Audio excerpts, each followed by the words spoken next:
cosas que tenemos que hacer es perder el miedo a hablar. La iglesia tiene que crecer en un ambiente de libertad. La Biblia dice que donde está el Espíritu de Dios, ahí hay libertad. Pero tenemos que desbaratar esos conceptos de que cuando hablamos que donde está el Espíritu de Dios son las cuatro paredes. Que yo recuerde, la Biblia dice que Él vino a tabernaculizarnos a nosotros y que el Espíritu Santo de Dios, ¿en dónde mora? En nosotros. Yo no puedo decir Espíritu Santo está ahí en esa columna. No está ahí. Él iba a habitar en personas. Vamos a comenzar a hacer una introducción en esta noche de cómo en la guerra espiritual interviene el ejército celestial. O sea, ¿cuándo es que los ángeles intervienen también? Porque la guerra espiritual no solamente usted y el diablo. Porque si así fuera, hermano, nos van a vencer. Nuestro Señor Jesucristo en el Getsemaní tenía una legión de ángeles. 12 legiones de ángeles. Había un ejército con Él. ¿Y usted quiere pelear solo? Él, Jesucristo, nuestro Señor, nuestro Salvador. Ese hombre santo, poderoso, inmaculado, lleno de gracia, de misericordia, el buen pastor, el príncipe de paz, tenía un ejército, solo esperando la orden de nuestro Señor Jesucristo. ¿Y la dio? No la dio. Pero usted y yo no somos Cristo. Nosotros tenemos por fe a Cristo en nuestro corazón. Amén. Nosotros tenemos a Cristo en nuestro corazón por fe. ¿Entendemos esa parte, mis hermanos? Así avanzamos un poquito en este tema de guerra espiritual, que va a ser la base de todo lo que podamos aprender respecto al tema. ¿Para qué? Para equiparnos. A la medida que nosotros conozcamos más a nuestro adversario, vamos a tener la capacidad de poderlo derrotar, de poderlo vencer. Como dijo el apóstol Pablo, no ignoramos las maquinaciones. ¿Qué quiere decir? Las artimañas, las estrategias del diablo.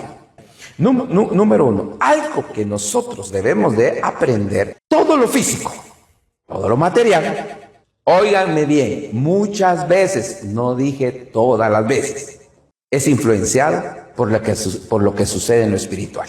Y muchas veces, lo que hagamos físicamente, también va a influenciar en el ámbito espiritual. Nunca se les olvide eso. Usted tiene que cuidarse de cuáles son sus acciones, cuáles son sus actos, cuál es su comportamiento, qué es lo que usted realiza, porque una acción suya desata una acción espiritual. Espiritualmente hay una batalla, hay una guerra. Algo está sucediendo en lo espiritual. Algo. A alguien en este momento, en esta noche, lo puede estar atacando con una preocupación, con una angustia. Porque recuérdense que nosotros no somos de este mundo. Pero hay alguien que gobierna este mundo. ¿Quién es el que gobierna este mundo? ¿Sabe usted quién gobierna este mundo? El enemigo busca gobernar a través de las instituciones. Miramos nosotros en un congreso legislando leyes de la diversidad sexual. Miramos nosotros en el Ministerio de Educación queriendo cambiar el sistema educativo de un país. ¿Por qué? Eso a ustedes no les debería extrañar, porque el enemigo está trabajando en la política, en la economía, en las iglesias, en los matrimonios, en las familias. La Biblia dice que nuestra lucha no es contra sangre ni carne. Amén. Eso quiere decir que ahorita hay pelea, por eso hay lucha. ¿Quién de ustedes le fue fácil venir en esta noche? Tal vez alguien no. Pero ¿por qué hay peleas? ¿Por qué hay constante lucha? ¿Por qué hay constante tentación? ¿Por qué hay problemas? ¿Por qué hay muertes? En la iglesia también se infiltra el enemigo. Así como nosotros, Guatemala tiene sus embajadores en México, en muchos países del mundo, así el enemigo tiene sus embajadores. El enemigo tiene sus huestes. El enemigo tiene sus potestades, sus principados. Él tiene un equipo de gobierno, pero también Cristo. También Cristo. Hay ángeles, arcángeles, serafines y querubines. Y el ejército de la iglesia. El remanente fiel. No la iglesia en general, porque nos vamos a dar cuenta a través de estos temas de que una de las infiltraciones que el enemigo ha hecho, lo ha hecho creer cosas que no son. Por ejemplo, yo le decía a mi papá hoy, hay muchas veces cuánta gente dice, Dios y yo hacemos mayoría. ¿Es cierto o no es cierto? ¿Qué dicen ustedes? ¿Es cierto o no es cierto? No es cierto. Porque Cristo dejó una iglesia. ¿Qué tan real? Y uno de los problemas, mis hermanos, es que la iglesia no pelea. Pelea entre hermanos, pero no contra el diablo. Por ejemplo, hay un problema en el matrimonio. Mira, mi amor, ¿sabes qué? Dejemos de estar peleando. Dejemos de estar, si la lucha no es contra ti ni contra mí, la lucha es contra el diablo. ¿Sabes qué? Pongámonos en ayuno y en oración. Que Dios nos ayude. Y comienzan a orar. Pidámosle al pastor que ore por nosotros. Ah, no, que el pastor no lo sepa. Sí, pues, porque el enemigo viene ahí sí encapsular ese problema. Y cuando uno se viene a dar cuenta, ya muchas veces es demasiado tarde. Por eso, si hay alguien de ustedes está siendo tentado, usted tiene que pedir ayuda.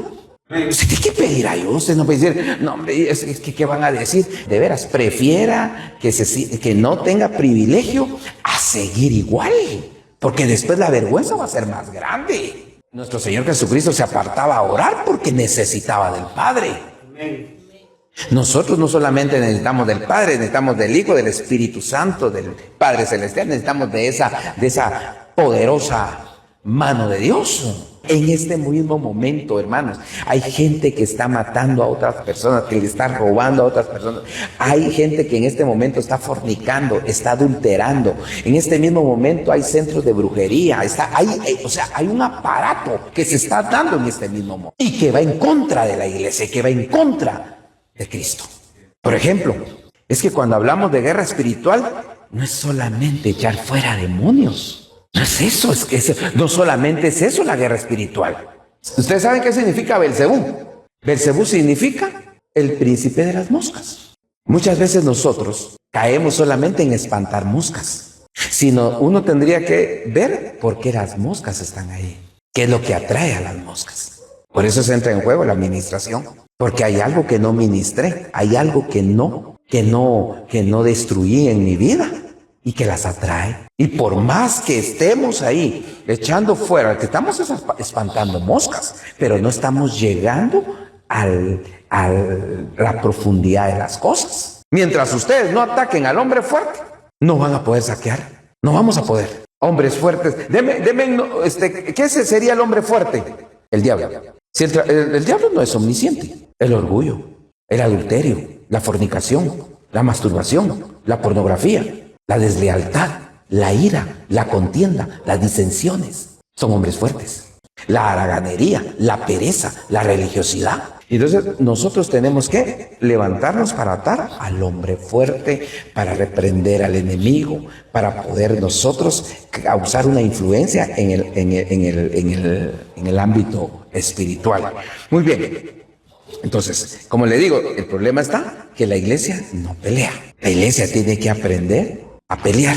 De lo contrario, mis hermanos, el enemigo va a seguir ganando ventaja. Vamos a un texto bíblico, por favor. Apocalipsis 12:9. Así fue expulsado el gran dragón, aquella serpiente antigua que se llama Diablo y Satanás, y que engaña al mundo entero.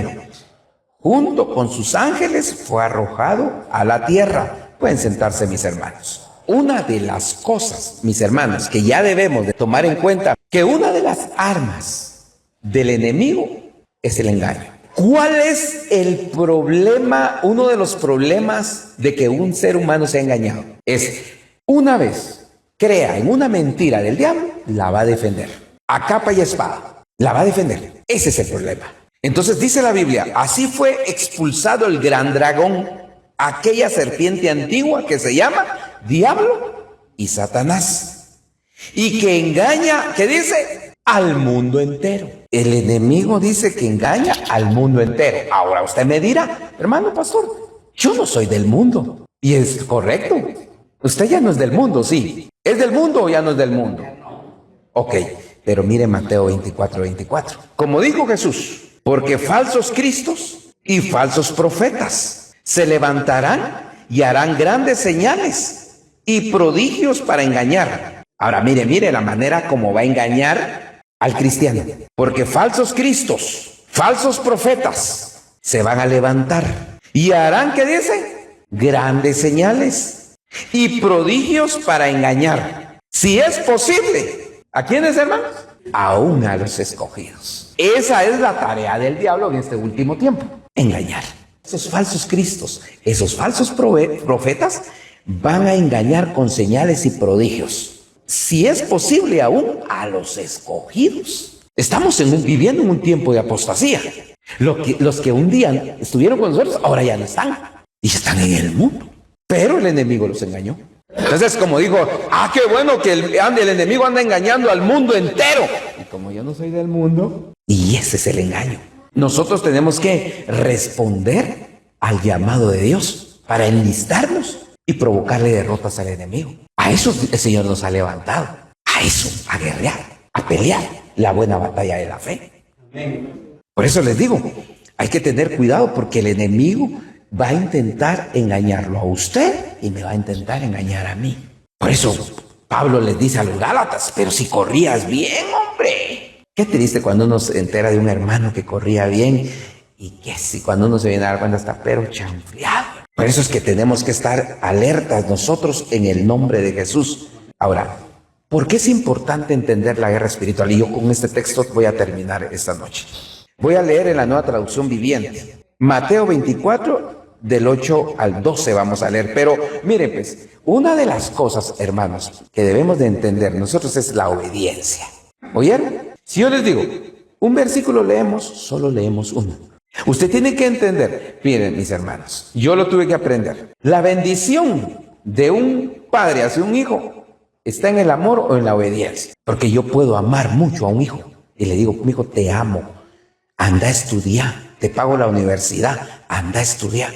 Y el hijo, vaya papá, se va, hace que va, pero se va para otro lado. Yo lo amo, pero el güiro va a fracasar por desobediente. No es que, no por mi bendición, no porque no lo ame, no, Dios, ¿a cuántos Dios los ama? Dios te va a bendecir por obediente. Por eso te va a bendecir. Le dice a los leprosos, vayan y muéstrense al sacerdote. Así que vayan. Y en el camino, en su obediencia, fueron sanados. Y así les podría dar un montón de ejemplos. Yo le digo, mire hermano, no hombre, tranquilo, ore, ayune hombre, no lo hagan, deténgase, se capacite. Mire lo que dice la Biblia. Por ejemplo, mire, todos los que estamos aquí queremos que nos vaya bien en la vida, ¿sí o no? Dice la Biblia, meditarás. Dice que no te vayas ni a la derecha ni a la izquierda, sino que día y noche meditarás. ¿Quiénes lo hacemos? Todos los días. No dice leer, no dice estudiar, dice meditar, reflexionar. Yo estoy leyendo en la Nueva Traducción Viviente. Entonces los arrestarán, los perseguirán y los matarán. En todo el mundo los odiarán por ser mis seguidores. Y muchos se apartarán de mí y se traicionarán unos a otros y se odiarán. ¿Qué es lo que va a pasar en el último tiempo? ¿Y qué es lo que está persiguiendo el enemigo en este tiempo? Aquí está hablando de la iglesia. ¿Qué va a pasar? Dos maneras en las cuales el enemigo va a provocar algo en la iglesia. Número uno. En primer lugar dice, pero todo eso es solo el comienzo de los dolores de parto. Luego vendrán más. Entonces los arrebatarán, los perseguirán y los matarán. Viene una persecución en contra de la iglesia. O sea, el asunto es serio. Vienen, los matarán. En todo el mundo los odiarán por ser mis seguidores. Quien anda buscando cariñito, se va a perder, porque su amor se va a enfriar. Por eso, un buen cristiano tiene que ser sanado en su alma. Porque una persona que no recibió amor va a tener problemas en su vida. Va a tener que sanar, perdonar a sus padres, quienes lo tenían que amar, no lo amaron, va a tener que perdonar para poder recibir el amor de Dios. Amén. Porque una vez recibe el amor de Dios, echa fuera todo temor. Pero viene el otro grupo, y muchos se apartarán de mí. ¿Pero por qué? Ahora, ustedes respondan, ¿por qué es que esto va a pasar? Porque hay guerra espiritual, porque hay guerra. El enemigo nunca se va a dar por vencido en cuestión de usted y de mí. Él va en busca de algo. ¿Y cuál es? ¿Qué es lo que persigue el enemigo de ustedes? El alma, la parte eterna de usted y de mí. Entonces viene y dice, muchos se apartarán de mí y se traicionarán unos a otros y se odiarán. Hermanos, ¿Estamos viendo eso en la iglesia, sí o no? Pues no hablemos de nosotros, pero Dios que no. Pero hay hermanos que se odian. Dice que va a venir en el último tiempo. Dice, los hermanos se van a traicionar unos a otros. Esos son hombres fuertes en la vida de una persona. El odio, la traición. Si alguien descubre eso en su corazón, ríndase ante Dios. Por eso, por algo dice, y los que perseveraron o perseveraren hasta el fin, esos serán salvos. No los que llegaron a 10 metros de la meta, no, los que perseveraron, los fieles. Y entonces dice la palabra, y muchos apostatarán de mí y se traicionarán unos a otros. Mire que sigue diciendo el 11, y aparecerán muchos falsos profetas y engañarán a mucha gente. Abundará el pecado por todas partes y el amor de muchos, ¿qué dice? Se enfriará. Pero el que se mantenga firme hasta el fin, ¿qué dice? Ese será salvo. Apocalipsis 13, 6 y 7 en adelante. Abrió la boca con terribles blasfemias contra Dios, maldiciendo su nombre y su habitación, es decir, a los que habitan en el cielo. Además se le permitió a la bestia hacer guerra contra el pueblo santo de Dios. ¿Y qué dice? Y vencerlo, y mi versión dice, y conquistarlo. Y se le dio autoridad para gobernar sobre todo pueblo y toda tribu, lengua y nación. ¿Cuál era la generalidad que quería compartirles en esta noche? La importancia de la guerra espiritual. No es el todo del evangelio. Porque bien podría yo, el tema de hoy, la santidad. Hablemos de santidad. Es parte del evangelio. Amén. Hablemos del perdón. Es parte del evangelio. La guerra espiritual es parte del evangelio. No es el todo. Esta área hay que entenderla. Hay que manejarla. Nos tenemos que levantar en el nombre de Jesús a pelear la buena batalla de la fe. No le creamos al diablo, mis hermanos. Y para no creerle, leamos la Biblia. La Biblia es la base. Alguien se tiene que levantar. Alguien lo tiene que hacer. Que en tu casa, que en tu familia, que en nuestra iglesia seamos nosotros. Amén. Quienes nos levantemos con conocimiento. No solamente con buenas intenciones. Con conocimiento para atar y reprender toda obra de la